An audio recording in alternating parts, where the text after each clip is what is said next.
برائی کی جڑ۔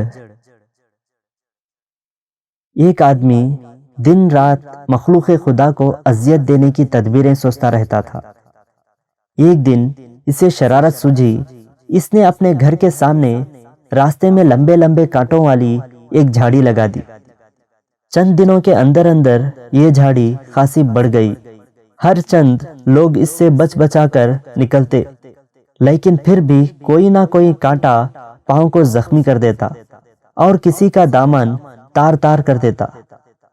لوگوں نے اس کو بہت ملامت کیا کہ تو نے اپنے گھر کے سامنے یہ جھاڑی کیوں اگنے دی؟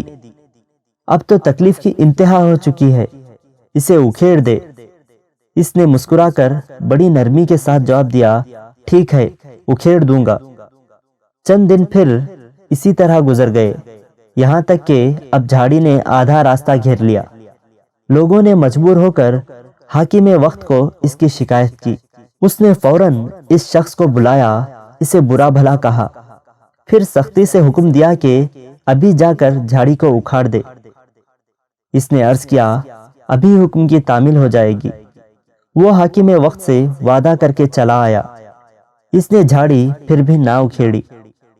اگر کوئی اسے اس طرف توجہ دلاتا تو کہہ دیتا کہ آج فرصت نہیں، کل یہ کام کروں گا۔ اسی کل پر ٹالنے کا نتیجہ یہ نکلا کہ ایک دن جھاڑی اتنی بڑھ گئی کہ اب اس کا ہٹانا آسان نہ رہا۔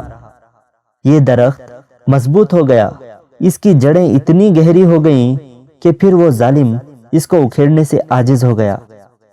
درخت جوان ہوتا گیا اور اس کو اکھاڑنے والا کمزور ہوتا گیا۔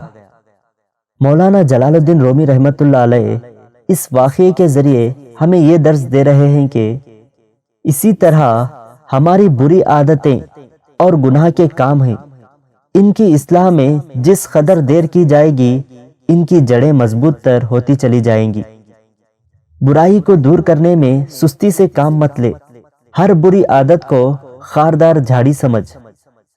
اے بے حس کاہل، اٹھ اور اپنی پرانی بری عادتوں کی اصلاح کے لیے تلوار اٹھا اور مردانہ وار حملہ کر، اور مثل حضرت علی رضی اللہ عنہ کے اس دروازے خیبر کو اکھاڑ دے۔